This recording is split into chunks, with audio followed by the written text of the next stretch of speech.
This is the end of our second year of the screening series so far, and we've had a lot of great and memorable screenings. Under the purpose of this series is to put film and video by artists in the context of MoCA's overall curatorial program. And along the way, we've had some wonderful sort of overlaps and counterpoints with programs, but maybe almost none so far, as well suited as Ericka Beckmann is to the exhibition Mike Kelly. Beckmann both knew Kelly well and also collaborated with him, and then some of the films that we'll see tonight have Kelly in them.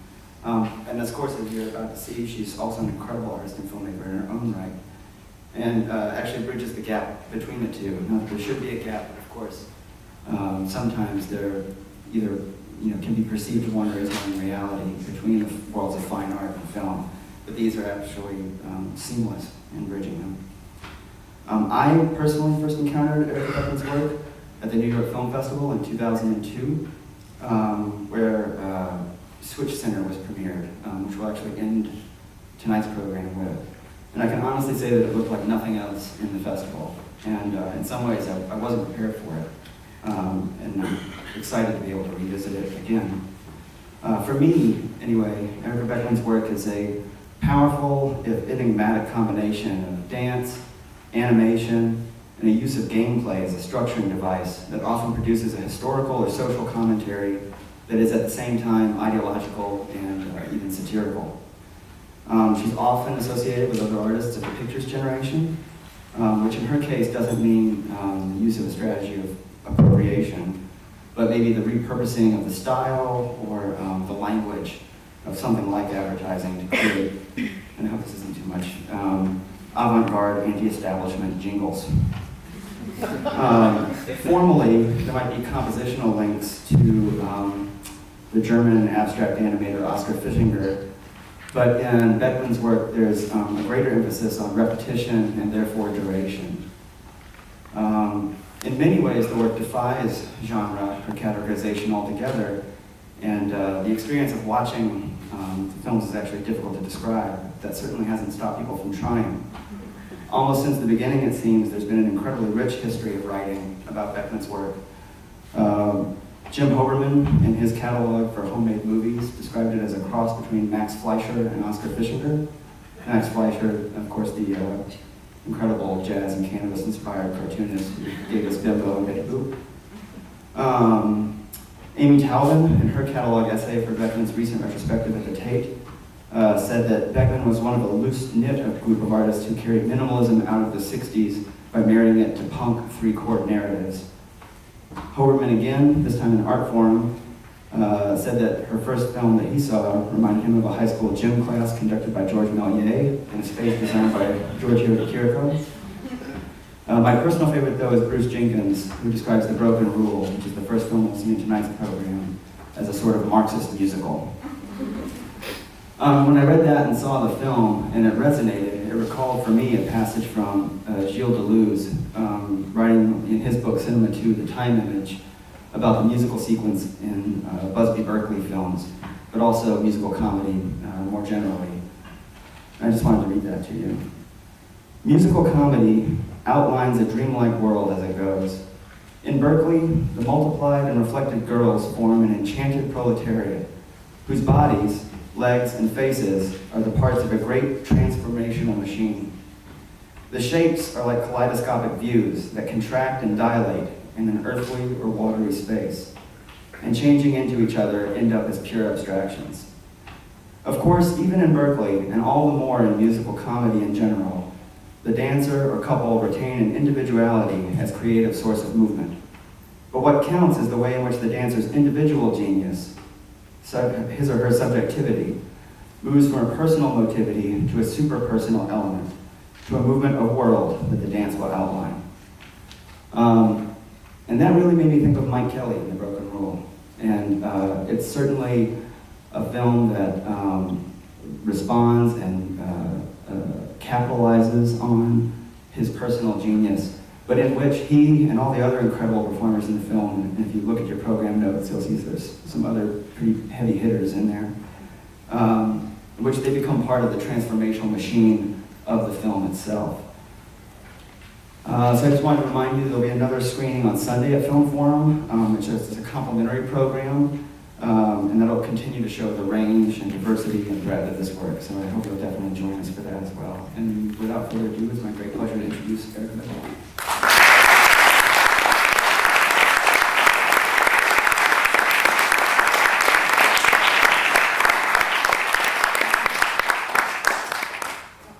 Anyone's ever given me such a nice introduction. That should have been recorded. I really don't have, too much to say. I thought, because of the occasion of coming back to Los Angeles after so many years, and also to be part of this huge retrospective of Mike Kelly, I would just take a few minutes to talk about the relationship that I had with him and how we crossed paths and where we split. Kind of give just a little more historic timeline to the work that you're going to see tonight. So the first film is called The Broken Rule. It's a 30-minute film. It happens to be number 2 in a trilogy of work that I call Super 8 Trilogy. And it was a very intense incubation period for me as a developing artist. I used this period to make this work. I had no idea how many films I would generate from the writing of John Piaget. But I was trying to make a performance-driven abstract film. Okay, in the period when abstract film is abstract and performance is performance. I also wanted to make a film that was conceptual, whereby the viewer could understand the concepts in the work based on understanding the way the performers performed with the objects in the film. And all of that had to be in a filmic space and not in reality. So I set this project up in 1978 in a film called We Imitate, We Break Up, which is not on this program actually on Sunday, but it was screened recently in New York at the Rituals show at the Whitney. And it was during that time that I met Mike Kelly. He was a graduate student and I saw his performance work. And I was really taken with his stylization and his use of punctuation.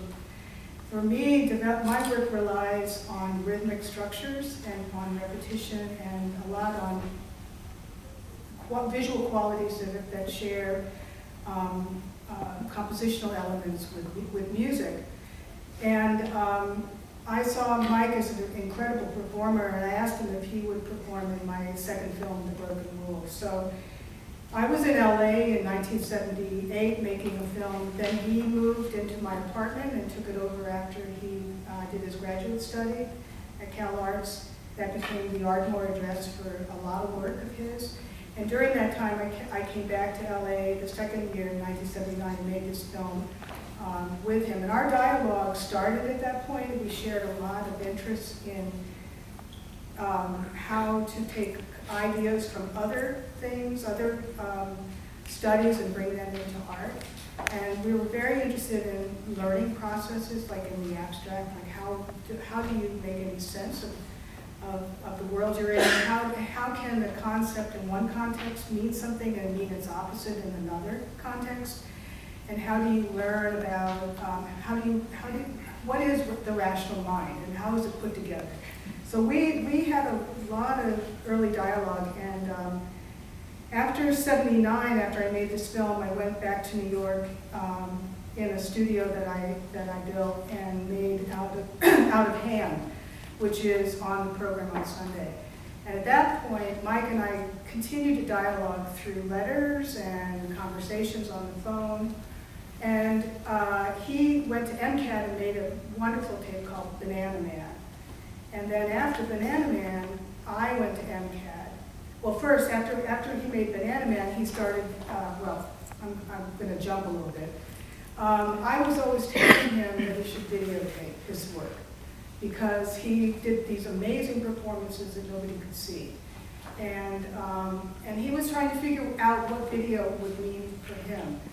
And eventually, when he did make Banana Man, he kind of got it. And then he decided to start collaborating with people.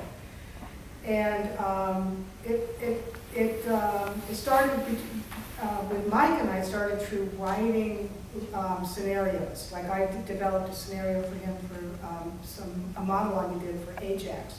But Mike was kind of in an explosive period where he was trying to figure out, you know, what kind of work he wanted to do and how performance fit into a larger body of objects and paintings. And so it wasn't really the time for him to work on making video. So in '85, I was back in California teaching at Cal Arts. I did all the pre-production for the second film you're going to see, which is Cinderella. And Mike would come to the studio, and at that point I was doing a lot of drawing, and Mike took an interest in my drawing and put it in a show at Library called The Black and White Show. And just to sort of tell you the way things move between us is that we kept each other in mind. And whenever he had a performance in New York and he needed a voice or somebody to do something, I was always available. So it was kind of, we just said, we're going to work for each other, whatever, right? Because we just wanted to support the time-based work that we both were doing. And in 1985, after he left as a visiting artist at MCAD, I came in and did Cinderella with all the students at MCAD for an entire semester. And I asked Mike if he would come and do a cameo. So you're going to see Mike in that film as a cameo. And then eventually he said to me, let's do a video, and we did, and we made what I think is in the show called Blind Country, which I haven't seen. I look forward to seeing the show. But anyway, that about 1989 was really when Mike's career totally took off, and basically we you know, through very practical concerns, we ended up not working together, but maintained quite a strong friendship from then on. That's a little history. I just feel like this occasion, it's good to say, and let you in on, and I would be more than happy after the show to talk more in depth about anything that you see in the film that you want to discuss, okay? That last film was sort of my runway challenge, meaning like very different from other works. It was in the world, right? Most of my films are in a kind of black space place that I make them in. But this one was shot in Budapest, as you see from the credits. And basically they said, okay, here's your clock. We got 2 weeks and we got 2 locations. Go to it. What are you going to do? I had no plan, nothing. I just had to kind of go and make this on the spot. So that's why I call it Runway Challenge, because it's really one of those things. But you do find, after doing a lot of work, that there's some basic strengths that you can draw upon in your, you know, as artists. Some of you understand this, is that you can kind of adapt to the situation and make do. So basically, that's pretty much it. Everything that you see on the film happened in almost the time that I used every piece of film. Okay, so there's no editing except for the sound edit, you know, which was just me collaging all the sounds that were recorded in that location. But it was really like, how do you make something out of how do you turn one place into some other space, and how do you move with the events going on in that space? So that was a water purification plant that was in the process of being demolished for a shopping center. And so Pokemon commercial came in and shot in a location that I was going to shoot the next day, so I had to pull out, and I had to wait for them to finish, and then I said, well, I'm going to incorporate that. Why not? But that's how, this is where this is going. And so, but for me, that was an occasion to really stare at the color gray, the concrete gray, and to look at the sunlight. And for me to see the color that existed in that space that I might have overlooked if I came with a concept about what to do. So basically, I was just working with the palette and the architecture. And, you know, I had a kind of general idea that I was working with a set of circular drums, and that motif was going to kind of, that spinning machine of the drum, the spinning drum machine, was going to, the woman was going to sort of extract herself from that big space and constrict herself in another rotating space. So she moved around the water tanks that I shot until it became so tiny that she's at the top. And then it's a reveal, basically, that she's in an abandoned landscape. And then, so for me, that the film was just edited with this, with a feeling state, unlike other films which are conceptually driven. This was really about the feeling of coming to the end of a century and starting, you know, starting things in a different way. And so, meaning that the landscape itself served as a great metaphor for the end of this kind of production, and this kind of factory, and this kind of landscape, and this kind of, even celluloid to some extent, if you want to go that far, but you know, I won't go there. Anyway, so, are there any questions about anything? Yeah. Thank you so much for coming. It's amazing for us to see these. Can you talk a little bit more about your editing process, actually? And you were just talking about this piece being edited more based on feelings, and the other ones are clearly more choreographed and scripted out. But maybe can you talk about if there's an in-between place sometimes in some of your work, or both are happening? No, for the most part, the editing is.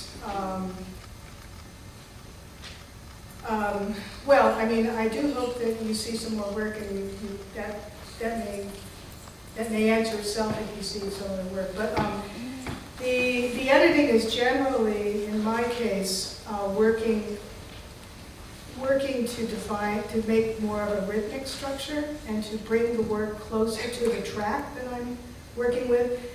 The music, and except in this last film, because this, what you see here, it's not the latest film, but it's a film where I basically, you know, left by the skin of my teeth with, you know, 1,400 feet of film or something, and audio track, and I had to make something of it. I had no idea at all, so it all came together in the editing. I mean, I had these basic, I knew where I was going spatially with it. I knew what the points were, but I had no idea what the experience would be. But in the other films, for the most part, it's adhering to the script. So most of my work is involved on the pre-production end in terms of defining, building, drawing, making the sounds all in pre-production. So all the, you know, all the stuff is generated beforehand. So the actual editing is a matter of just kind of putting it together. Yeah. So.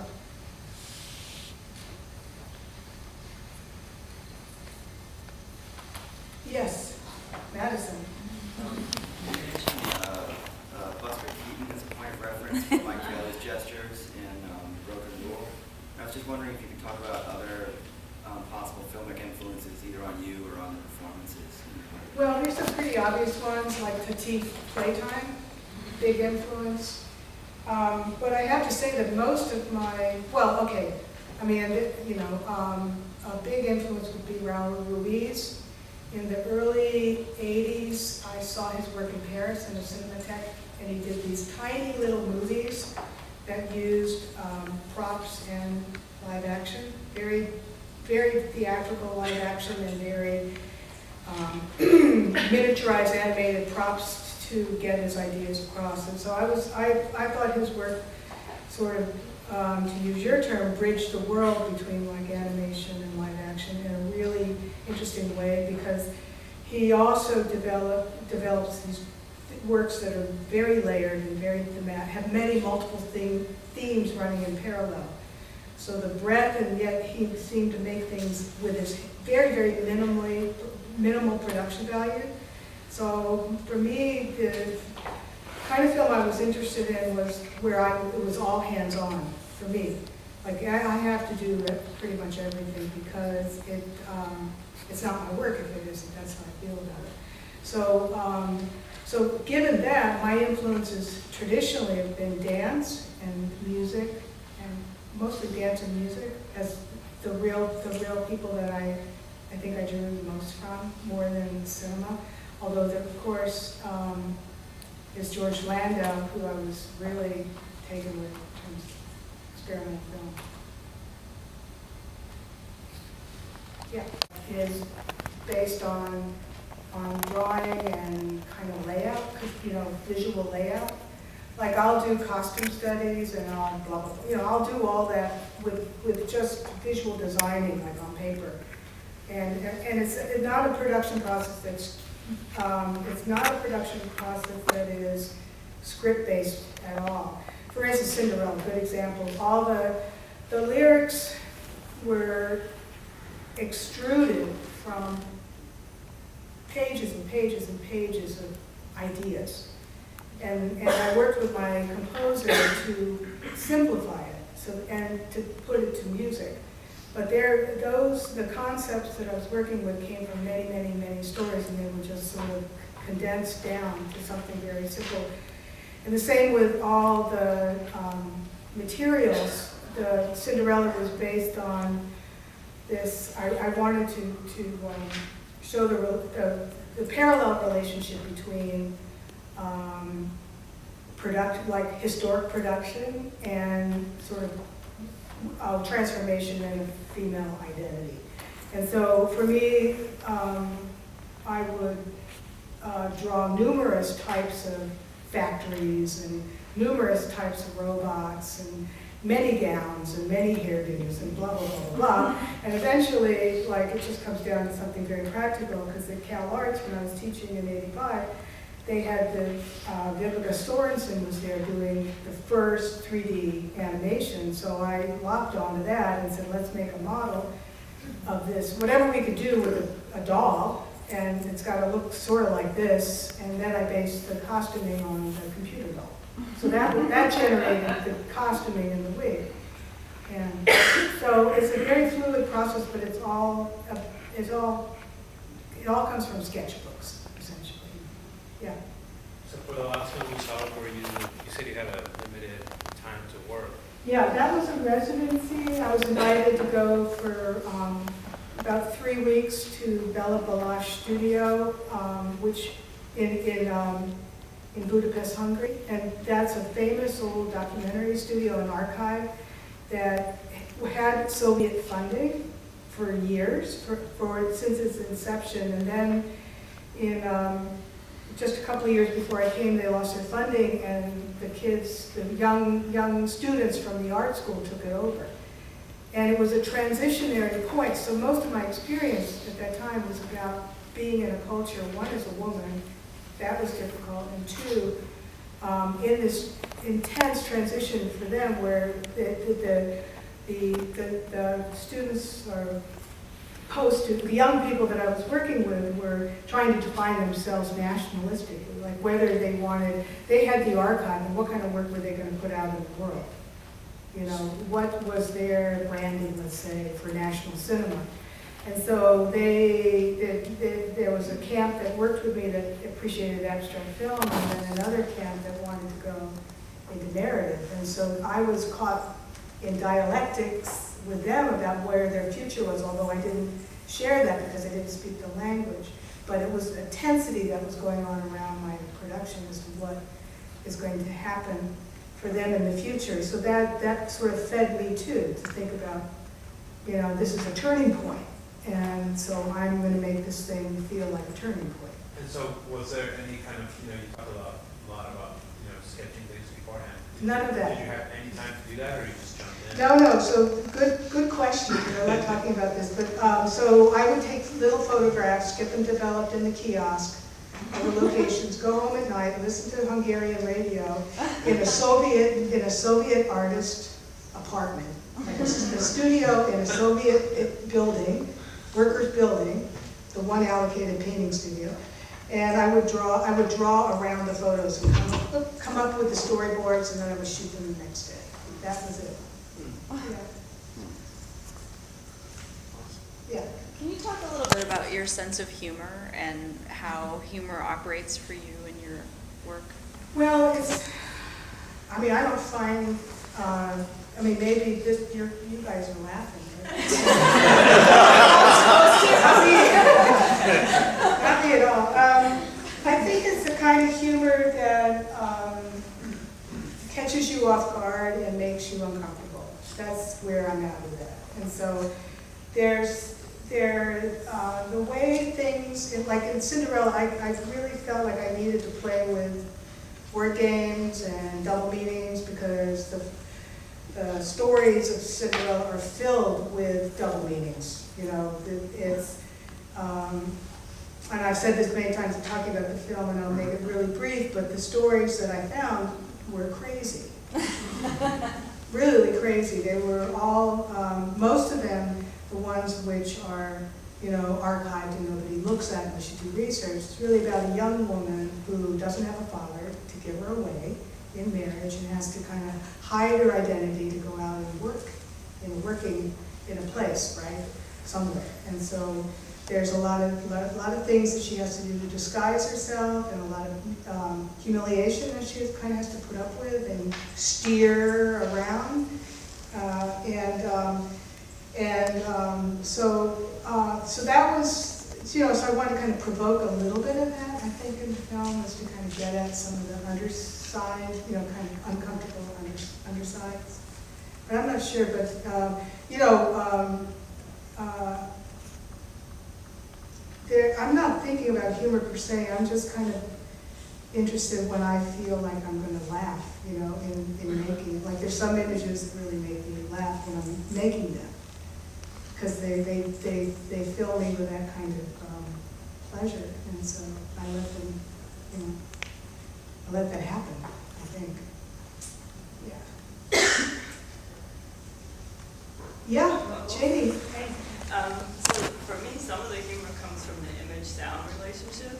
Yeah. You know, just like the beauty of Mike Kelly with his fake squeeze box and that big sound coming out of him. You know, so how much of that is something that you see and hear when you're making it, or No, you it's kind of preconceive the sound?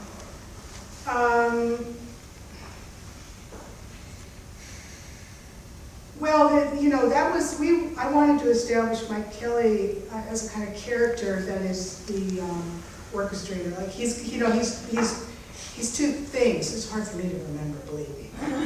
But he's like two things. He's like doing his job, and he's also like accompanying the work and making everybody happy and keeping things on track. And he's like in the, you know, in the corner. But at the same time, he's like trying to, you know, sexualize this woman and get her to like get on with stuff, you know, because she's really in the sidelines. And so you know, that was something that we talked about, and I just said, you know, I mean, he loved the accordion. the file, whatever you call those things, paper files. And so he just played with that, and then we worked out like how he was going to get a little coy. Yeah. As a director, how do you communicate with your actors? More from a conceptual side or more from a narrative side, or does it vary? Conceptual? Yeah, nobody understands really what the work is. Most people end up never understanding what they're doing.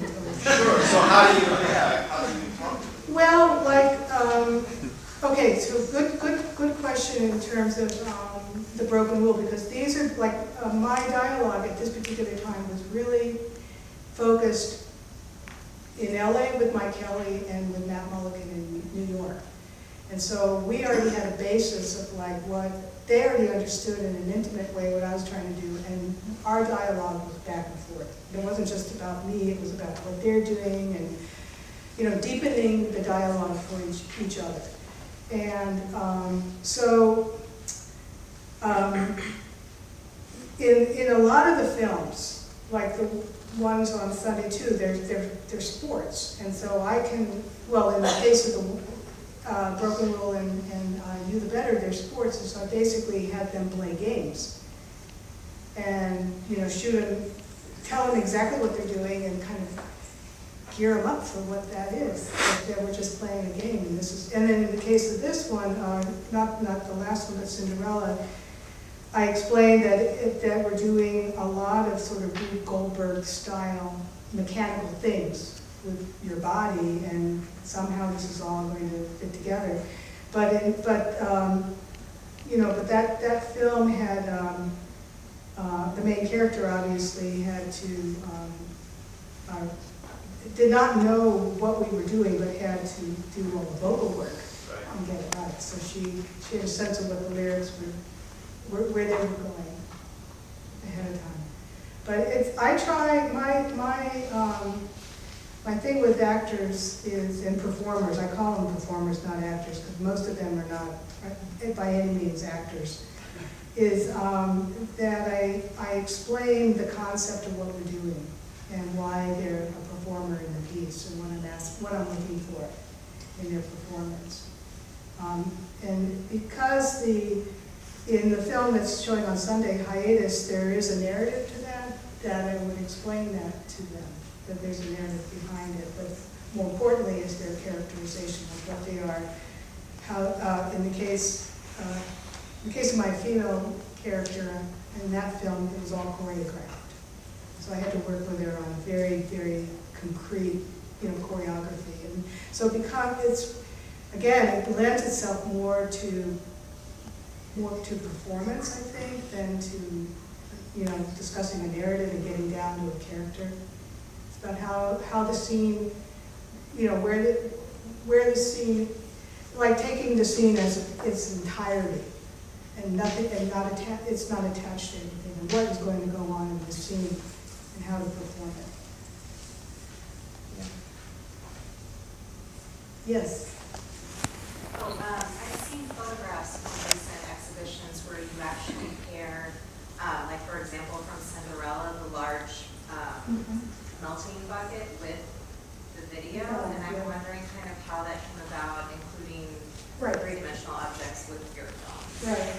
Well, I mean, most of you, a lot of you, well, we've got a good mixed crowd here in terms of age, but when the films were made, they were made to be seen in an art context in galleries. And that was totally impossible in the 80s, okay? Totally impossible. Nobody would ever think of it. And it was complicated by the fact it was Super 8, which meant that you had to own a projector. You couldn't just, if they weren't available, you had to go out and buy one. And there were so many hindrances which existed at that time, but I built all the props and saved them for as long as I could, because I kept thinking the ideal way to present the film is to build to take the film out of the space of the screen and put some aspect of it in the space, so the film is part of the construction, okay, the constructed element, that those objects would somehow be present in the viewing of the film. And the only time I was allowed to do that was in a show called Damaged Goods in New York at the New Museum with Cinderella, in fact. And Brian Wallace said, well, we really want to do an installation, but we can't put the film in it. So, the props that were saved then became like something that you looked at when you walked in the museum, but certainly not part of the exhibition space. Okay, not part of the exhibition space, just as a kind of something. And I tried all kinds of schemes. I tried making large drawings and trying to get museums to put them near the film that would play in the auditorium. But nothing, I pretty much gave up about 1990. It just wasn't going to happen. And then recently, the whole idea shifted, I think, due to a lot of younger artists, younger than myself, made it happen, and also tides, things are changing. And so recently my work has come back in a big way through these exhibitions where I'm doing installation work with the props and things from the films. So and also like the trilogy is now developed with multi-screen and the program players, so that you walk in to a room with 3 small, intimate Super 8 rear screens and props and sequence lighting on props as you watch one film after another. And it's definitely shaped the way I'm thinking and what I'm going to do next and everything. So I'm very excited about it. Yeah. Do you meditate at all on where video art in relation to, the art space might be headed to? Because obviously you seem to have an idea about it, and maybe it was a little bit, early, and now it's coming to its own. And so do you think about where it might go? I think, that's what I'm thinking about. I think a lot of people are thinking about how to spatialize their work. And for me, because the films are, there's, starting with The Broken Rule and continuing up to now, game is a really big theme in my work. And so it's easy for me to think about how to break away from a single screen and spatialize the room so that the viewer is part of the projection of the game, okay? And then the game itself alludes to other things. Maybe there are narrative, places where the game stops, narrative takes over, and then comes back to the game. And I'm thinking about really how to build these structures at the very beginning, just as I would do a lot of notebook drawing and drawing to get the concepts for these films. I'm thinking about how to spatialize at the very beginning, how to use a space and bring that in with light, color, broken screens, right? Maybe you should look at projection mapping. Yeah, somebody told me that, yeah, I know about that, yeah. I mean, I don't know that personally, but it's like my next research and stuff like that, yeah, definitely. But I'm still very interested in the look of cinema. I like the transparency, the softness of it, and I like what, I just happen to like it, right? I still like it, so I'm going to stick with that as long as I can. Yeah. Hi, Ericka, it's Dorit. Hi, Dorit. Hi. Love you. I've seen many of these films back in the day, and seeing them again is wonderful, also with hindsight. And I'm realizing that there were so many artists in Los Angeles in the late 70s when we were at Cal Arts and blah, blah, who were working, the core of their work was prop making, yeah. I mean, from Bill Levitt, of course, and Tony Alsmer, and Jim Caspear, and yourself, and Mike, Mike Kelly. It didn't occur to me, to actually see all this lined up, that it would happen within a certain period of LA history. Do you see that, and do you have any, hindsight reflection on that? Why there's that constellation at that time? Well, I mean,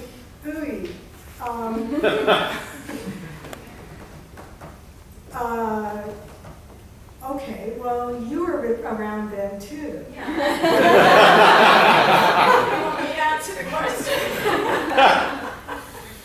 I don't know. It just occurred to me that there's a real, a core connections in that realm. And well, LA. Okay, so I can only say how LA changed me as an artist. Yeah. And that was this, and I know we've had conversations about the sort of ephemeral quality that one lives in, at least at that time. I don't know if it's that way anymore. But that things don't exist. They really are just experiential. And then there's really not substance. Like, it's just experiences. And that seemed to also play out in the photo text work that I saw, that you would have these, in the galleries at the time, there was a huge amount of photo, image, and text work. And so you would look at something, read it, and then you would have an afterthought. And the afterthought is where the work is. And they were very simple, direct things. So they all alluded to something that wasn't there. And And so that, if you take the reverse of that, it means that you can take something that is there and change its meaning. And so the idea of having a sack, an orange sack become multiple things, that's Mike Kelly, right? Like, that's Mike Kelly's magic, is that he could transform something into something else repeatedly, till it reached sort of the end of what it was going to become, and then it was over. And it went through all that transformation, and I felt exactly the same way, that it's in the, this kind of identification with an object which is really an embodiment of an idea that you can manipulate and change. And I used the temporal experience of film and the plasticity of the film frame to do that, whereas, Mike used his voice and his performance to do it, but I used, like, the fact that if in a black space, you could, edits could happen anywhere. It could happen anywhere, because there is no frame that's going to cut from one place to another. It's just going to happen within that space, and that space can allude to anything. So the props are like icons, I think, in that kind of space. Oh, okay. That's enough.